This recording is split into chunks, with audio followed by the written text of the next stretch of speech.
사랑하는 성도 여러분, 누구를 많이 닮으셨습니까? 여러분 아버지를 닮으셨어요? 어머니를 닮으셨어요? 아니면 할아버지를 닮으셨어요? 아니면 어머니, 할머니를 닮으셨나요? 현대 과학 중에 유전학이라고 하는 학문이 있는데, 이 학문은 내가 부모로부터 물려받은 유전자에 의해서 내 운명이 결정된다. 그래서 내가 좋은 유전자를 부모님께 받았으면 나는 좋은 인생이 되고, 나쁜 유전자를 받았으면 평생 나는 나쁜 삶을 살 수밖에 없다. 그게 유전학인데요. 이 유전학 이론은 후성 유전학, 에피제네틱스가 등장함으로 깨어지게 됩니다. 후성 유전학은 자기가 아무리 나쁜 유전자를 가지고 태어났더라도 자기의 삶을 어떻게 사느냐에 따라서 그 나쁜 유전자가 작동할 수도 있고 안 할 수도 있다고 하는, 자기 삶에 따라서 자기의 운명이 바뀔 수가 있다는 것이 바로 후성 유전학입니다. 애틀란타 에모리 대학에 쥐 실험을 하게 되는데요, 쥐에게 고양이 소리를 들려주고 전기를 바닥에 흘러보냈습니다. 쥐들이 엄청나게 힘들었겠죠.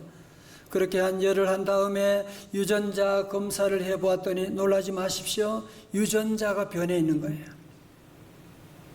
이 실험을 통해서 과학자들이 스트레스가 유전자를 변하게 하는구나 라고 하는 사실을 확인하게 된 것입니다.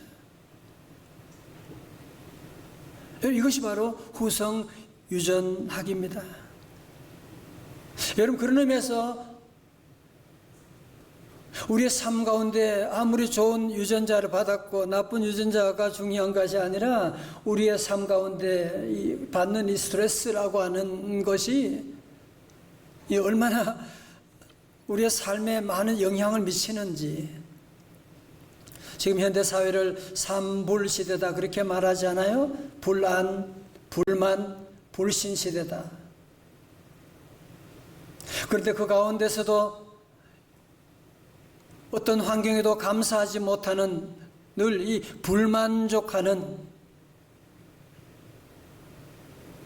여러분, 이 불만이라고 하는 것이 우리가 스트레스를 받게 하는 요인 중에도 가장 큰 요인이라고 할 수가 있지 않겠습니까? 오늘 본문의 말씀 보면 사도 바울도 하나님께 심각한 불만을 표시하고 있습니다. 실제로 말씀 같이 한번 읽어볼까요? 집에도 크게요. 시작. 여러 계시를 받은 것이 지극히 금으로 너무 자만하지 않게 하시려고 내 육체에 가시를 사탄의 사자를 주셨으니 이는 나를 쳐서 너무 자만하지 않게 하려 하심이라. 아멘. 여러분, 이 가시는 헬라어로 스콜로푸스인데요, 뾰족한 창, 말뚝이라고 하는 뜻입니다. 그러니까 사도 바울이 말하는 지금 육체의 가시라고 하는 것은 정말 육체적으로 견딜 수 없는 그 아픔, 고통, 마치 말뚝을 찌르는 것 같은 그런 아픔이 계속되는 그런 아픔을 그가 겪고 있었다는 거예요. 그러면 사도 바울이 가졌던 이 육체의 가시가 무엇을 말하느냐? 신학자들은 여러 가지로 얘기해요. 어떤 신학자는 담에색에서 햇빛으로 눈이 멀어서 앞을 못 본 경험이 있는데 그때 아마 안질이 생겼을 거다. 혹은 어떤 분은 그는 간질병을 가지고 있었을 것이다.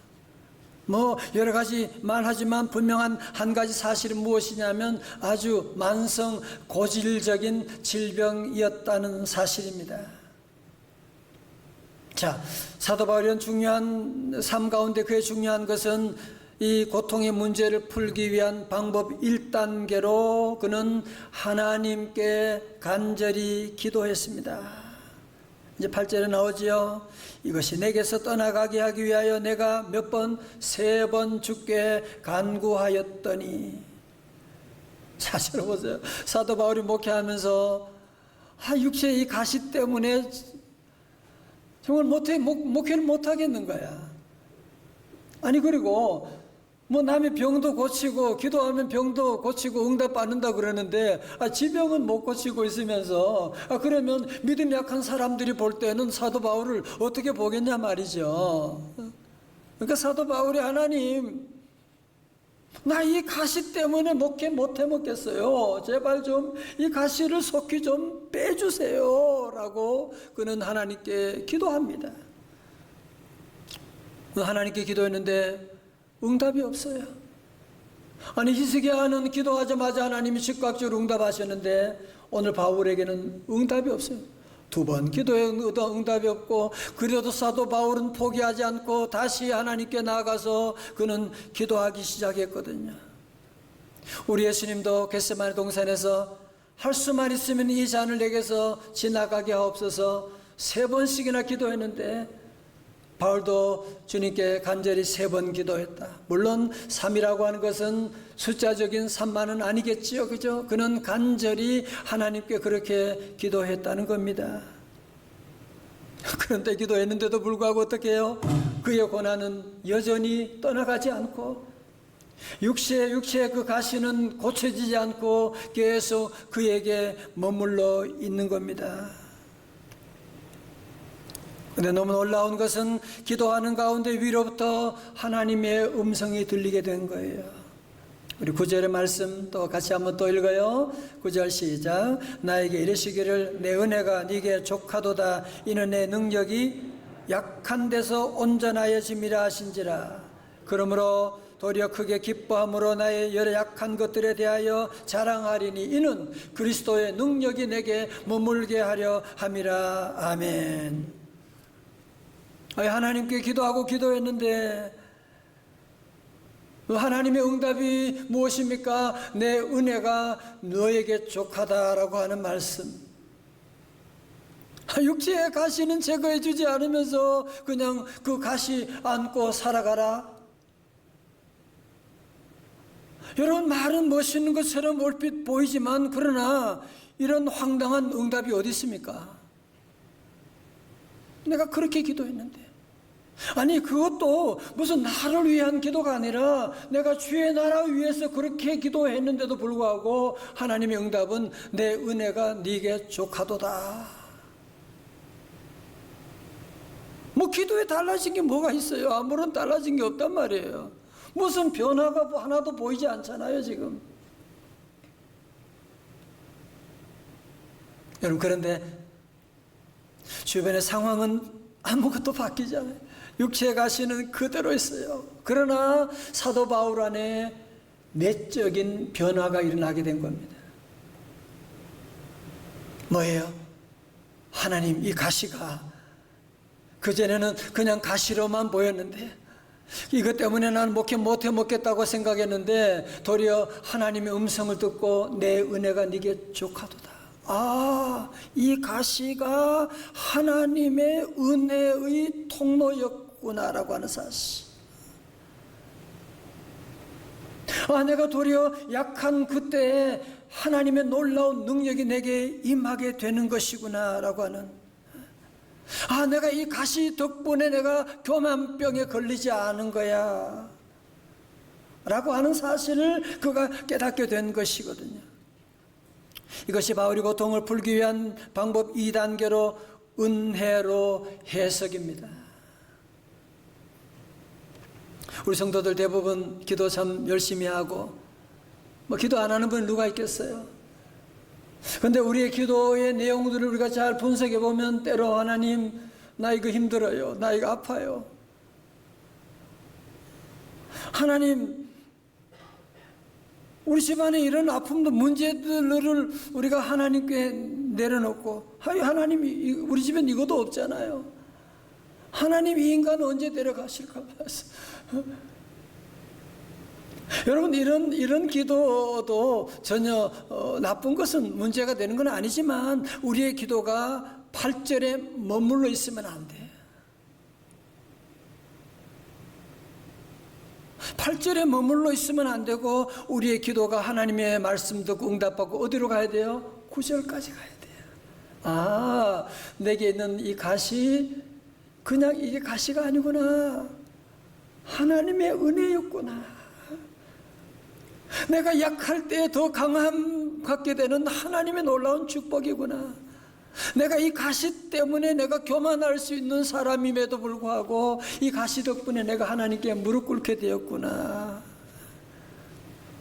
그래서 우리 모든 성도님들이 8절의 기도에만 머무르지 않고 9절의 응답으로 은혜로 재해석할 수 있기를 주님의 이름으로 축원합니다.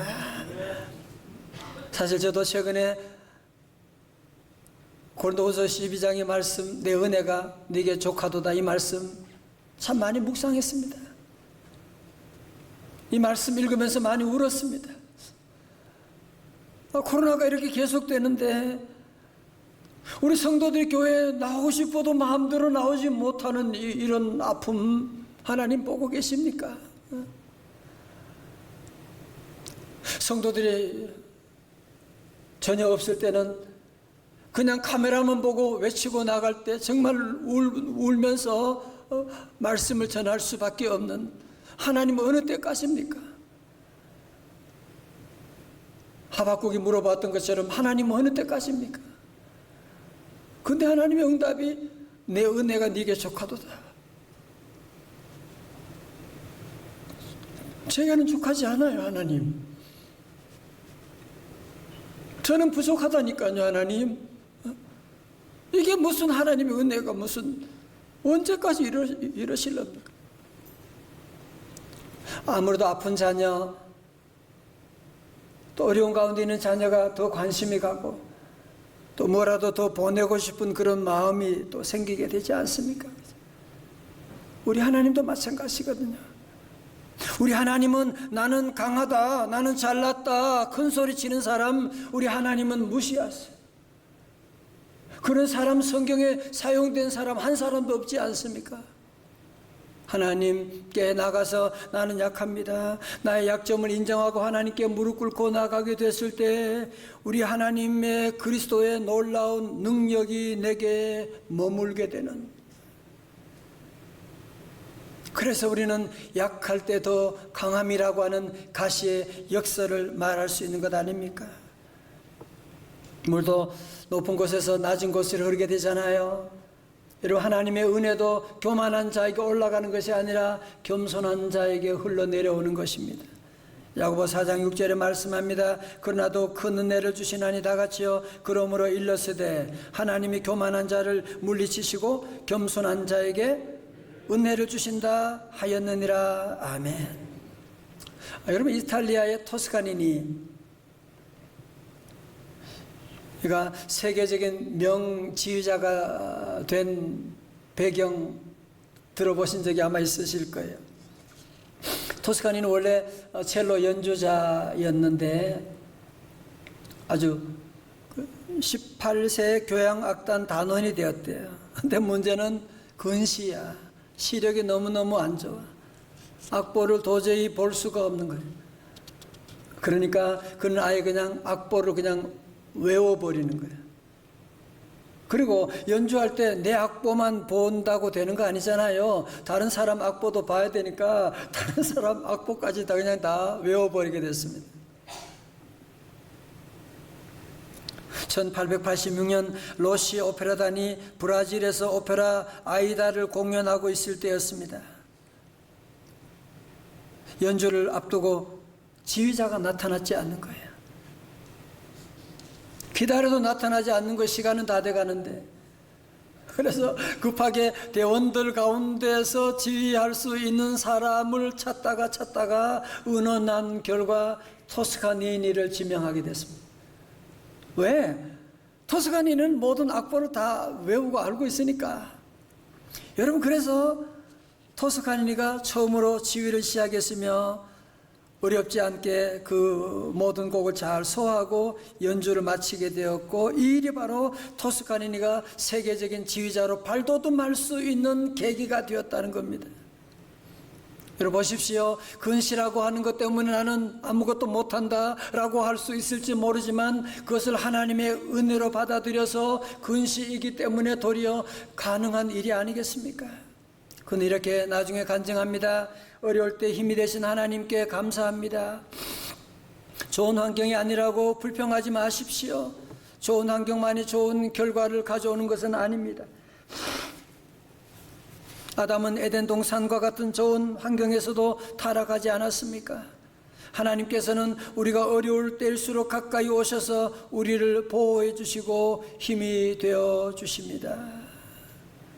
토스카니는 음악적인 천재성으로 자신이 성공했다고 말하지 않고 도리어 근시라고 하는 가시가 있었기 때문에 하나님의 은혜로 세계적인 지휘자가 될 수가 있었습니다. 할렐루야. 여러분, 시인과 촌장이라는 이름으로 노래를 불렀던 하덕규 목사님, 지금 목사님 되셨어요.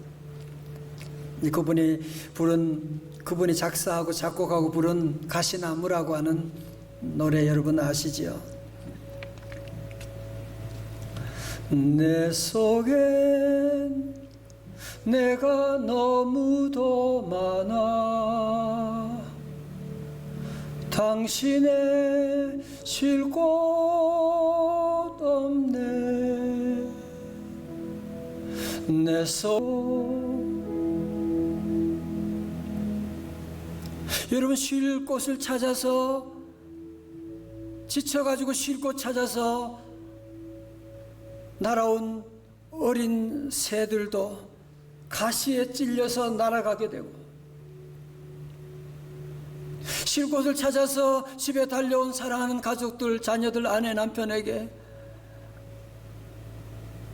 나도 모르게 그에게 가시로 찔러가지고 말 한마디로 그냥 함부로 가슴 아프게 하고 상처 주고 그 가시로 나 자신도 찔러버리고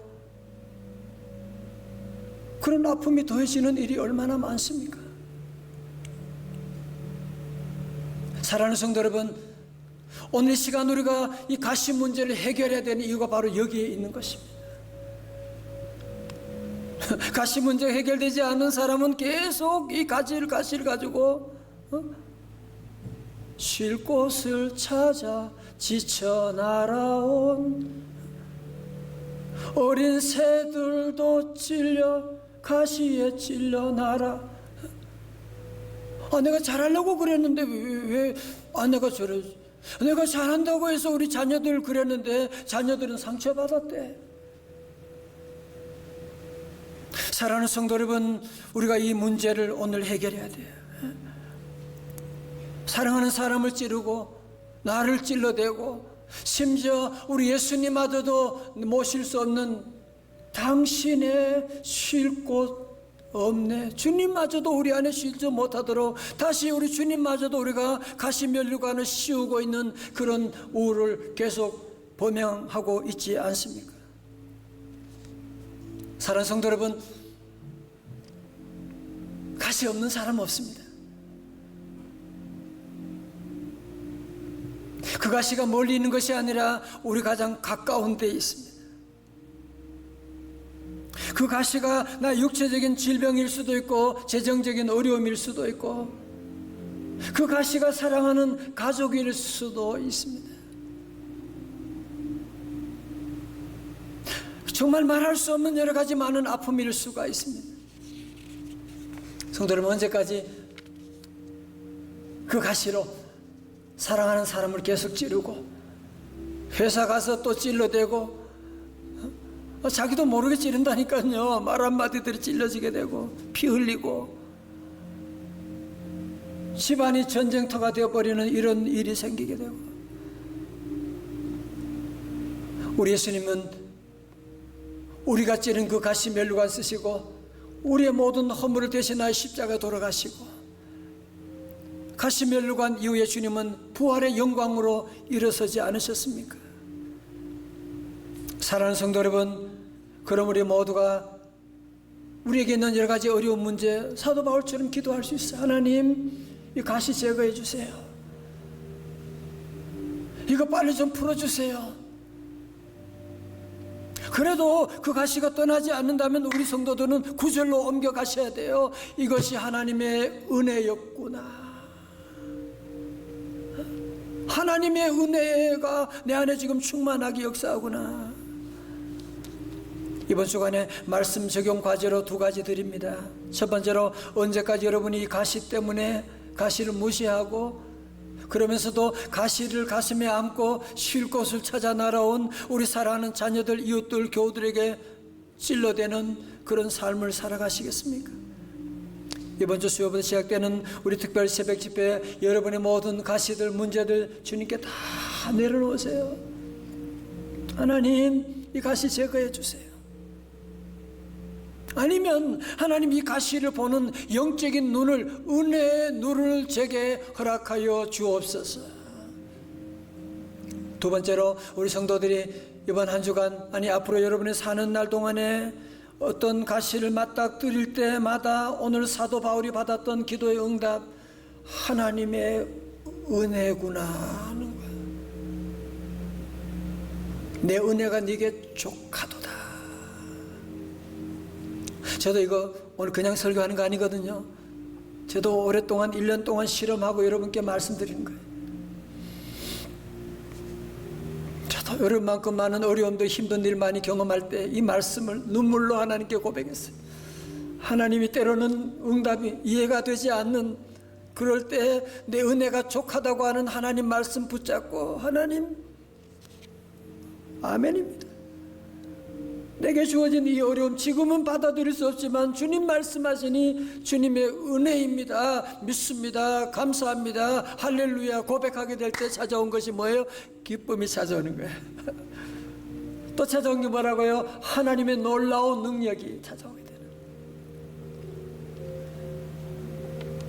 여러분, 다시 한번 우리에게 주어진 이 고스동의 가시들, 하나님의 은혜입니다 고백하고 발의 기쁨을 회복하는, 그리스도의 능력을 회복하는 우리 성도들 다 되시기를 주님의 이름으로 축원합니다.